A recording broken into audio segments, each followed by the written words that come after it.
Well, we have finally achieved an automated base defense, but we're still stuck in this rectangular prison. And the iron is running out faster than you can say pneumono-ultramicroscopic silicovolcanoconiosis. Okay then, so we're not running out of iron any minute now, but the situation is bad. A quick recap. We started off with 300k iron. By the time we set up red and green signs, we were down to 200k. Now that we finally managed to automate our defenses, we're down to just 80k. No, 79k already. So the question is, do we still have enough oomph in our base left to scramble together an offense? If not, then welcome to the last episode of the Ultimate DeathWorld Challenge.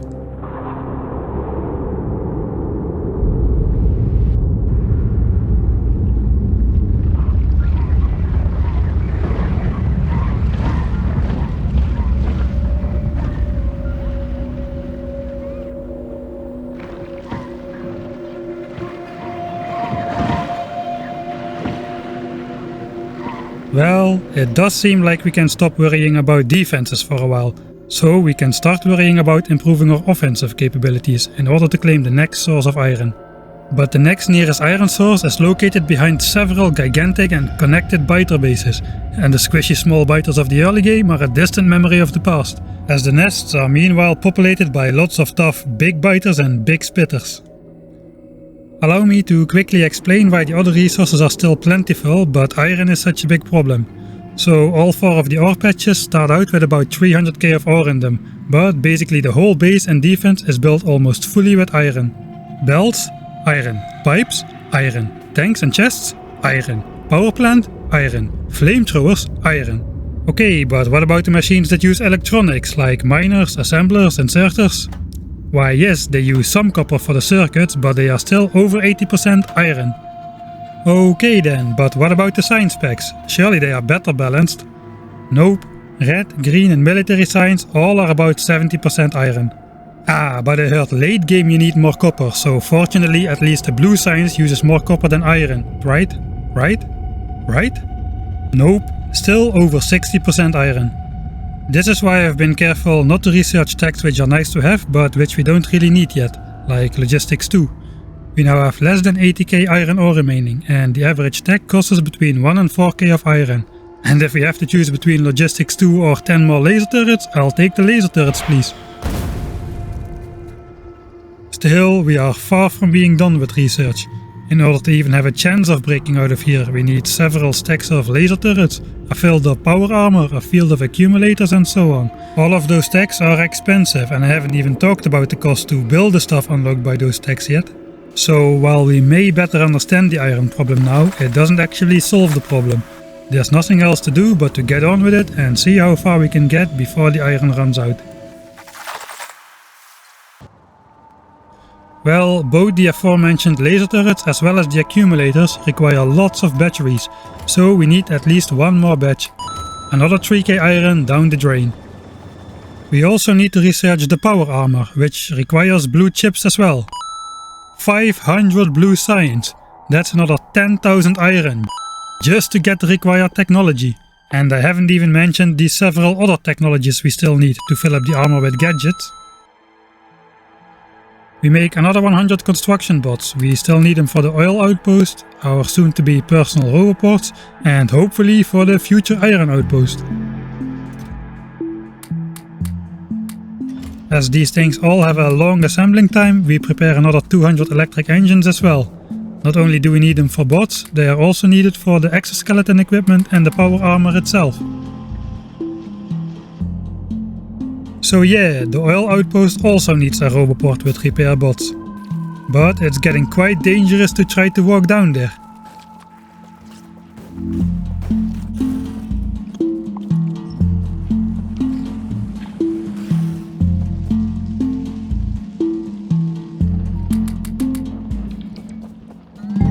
Now that the place is managed by bots though, hopefully it will be the last time we have to come down here ourselves.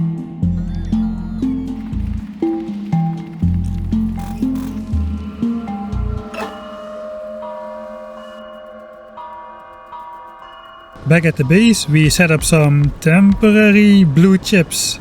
Not automated because they are expensive, we only need them for a few things involving the power armor.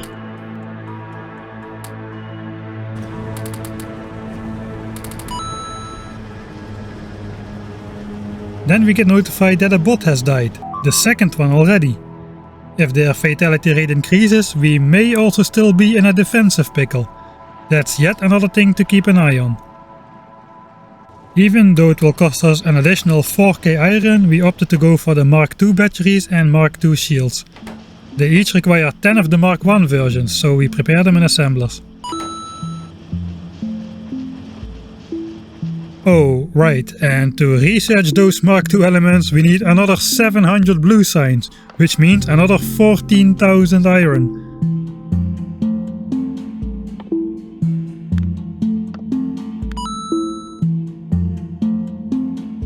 I can already feel 100 blue chips are not gonna be enough, so we're gonna make several more batches. We are still rocking our early game heavy armor, but now we are finally ready to make the power armor. And since we skipped the basic modular armor, we can enjoy an extra 20 inventory slots. The power armor also has much better acid and fire resistance. While there's no notable extra physical defense against big biters, the real benefit from the power armor lies in its 7x7 inventory grid, which we will fully utilize.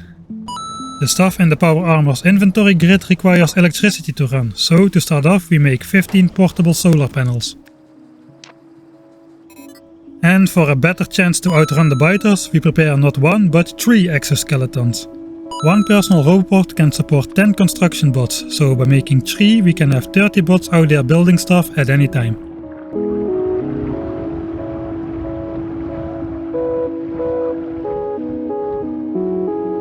While we are still waiting for the Mark II components, we can already start using our new shinies.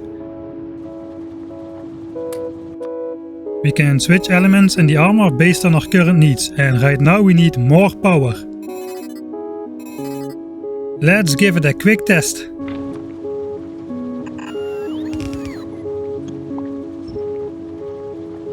Ah, nice. Reaching personal bots is always a great moment.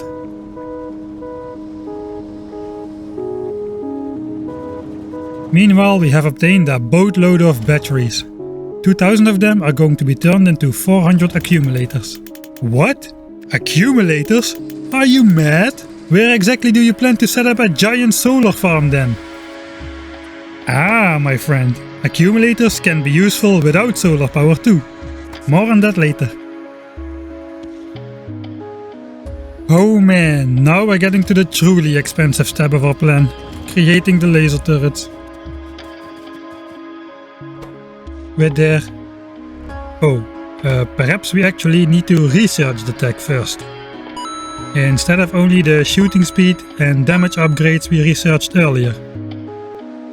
The plan is to make 200 laser turrets. That requires 4000 steel, 4000 green chips and 2400 batteries, costing us a truly massive amount of iron. Now 200 turrets may sound a lot, but trust me, once we start we'll burn through them faster than you can say Besides, we spent an equal amount of iron for the research and upgrade cost. That cost would be obscene if we made only 50 turrets. Still, they are expensive. In fact, so expensive that we have insufficient resources, despite emptying our entire stockpile. So now we start to chip into our iron plates buffer to give several quick boosts to both steel and green chips. Because our true iron production barely feeds anything now. It's almost down to half a yellow belt. Well, we are power capped again, but now that we exploded the cliffs with our cliff explosives, we finally expand the power plant to the usual 20 boiler setup.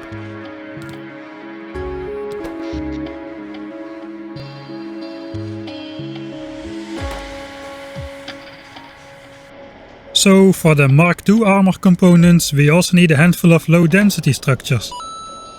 So I guess you get the point, it's just like owning a boat. For just about every step we make from here, we will need to bring out another few thousand iron. Whoa, we just lost 3 bots at the same time. Did I overestimate how OP repair bots are? Well, who's to say? The facts are that we lost 6 bots in total so far, 4 at the main base and 2 at the oil outpost. The first low density structures are ready, so we grab them and some blue chips to make our fancy schmancy Mark II shields and Mark II batteries. Especially the batteries are very useful, if not essential.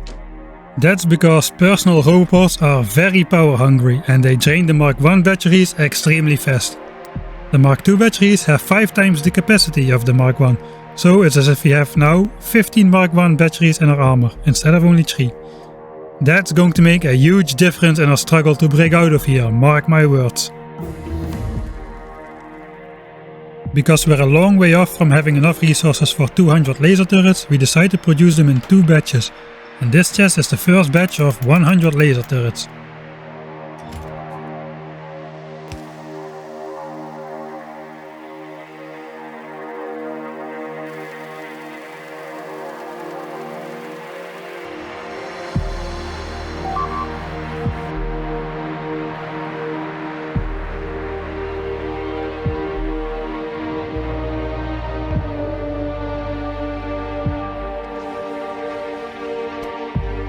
And now that the first 8 laser turrets are ready, I know just the place to go take a small field test.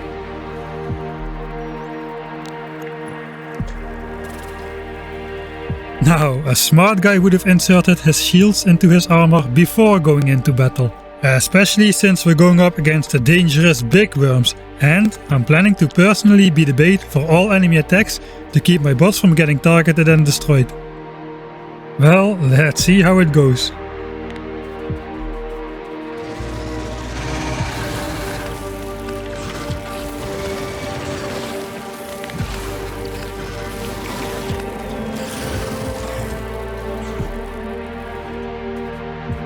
Wonderful!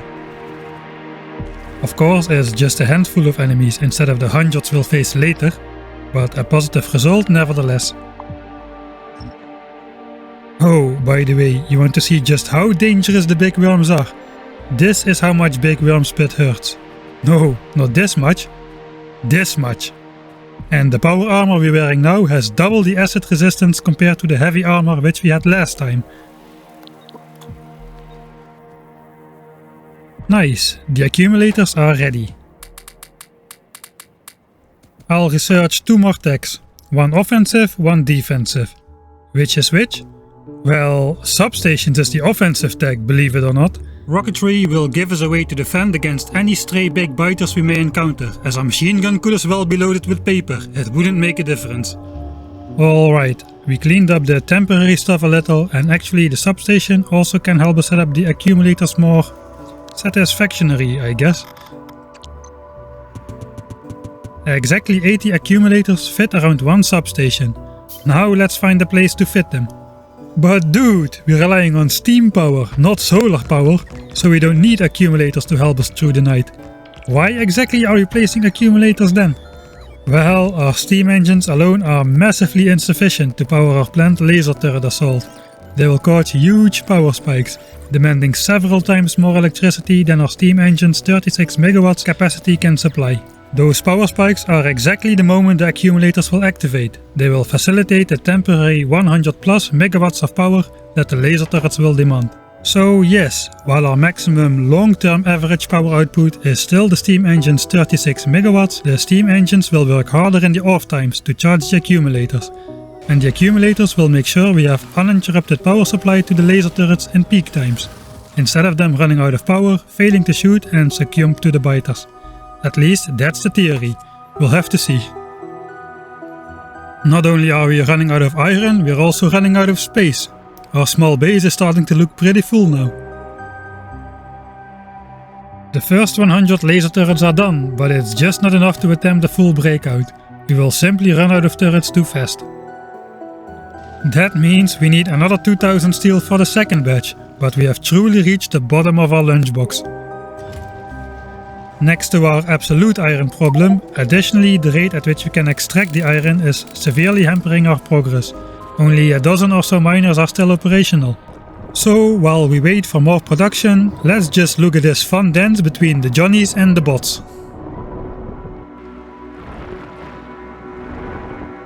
And let's spend our last iron reserves on boosting our steel production. We meanwhile gathered the required green chips and batteries, we are just waiting for the steel.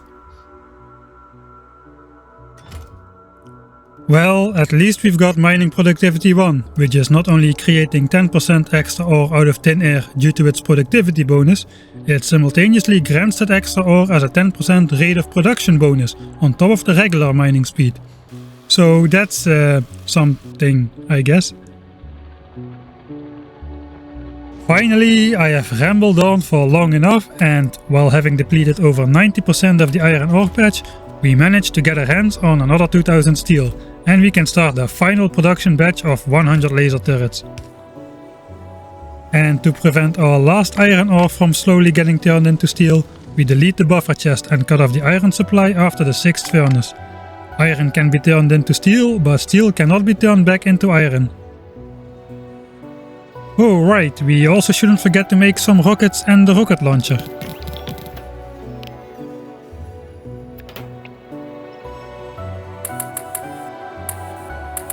With an abysmal shooting speed of 1 rocket per second though, it still won't save us from major screw-ups, but at least it gives us a chance to save a life against a handful of enemies. 200 explosion damage instead of 8 physical damage, which is fully blocked by big biter armor anyway. Now that is something we can work with in the current fauna. Then we check the building blocks of the evolution one last time, because we are ready. With 200 laser turrets at our disposal and the promise of 3.5 million iron, we are ready to do whatever it takes in order to claim that iron for ourselves. Between us and that iron lies this: large interconnected biter bases, with small but high evolution biter expansions sprinkled in between. These expansions contain the dangerous big worms, whose high damage acid attacks outrange our laser turrets by over 50%. Even the medium worm, which we'll encounter in the large biter bases near the iron, have slightly more range than our laser turrets, meaning they can shoot at us before we can shoot them. Well, victorious warriors win first and then go to war, while defeated warriors go to war first and then seek to win. Following the advice of the legendary Sun Tzu himself, we have been meticulously planning every detail during every moment of this playthrough. It has all been leading up to this very moment. Have we already won the war before we go into battle? Or are we, forced by our iron deficit, going into battle too early, already being defeated, and then seek to win? It will all become clear next time.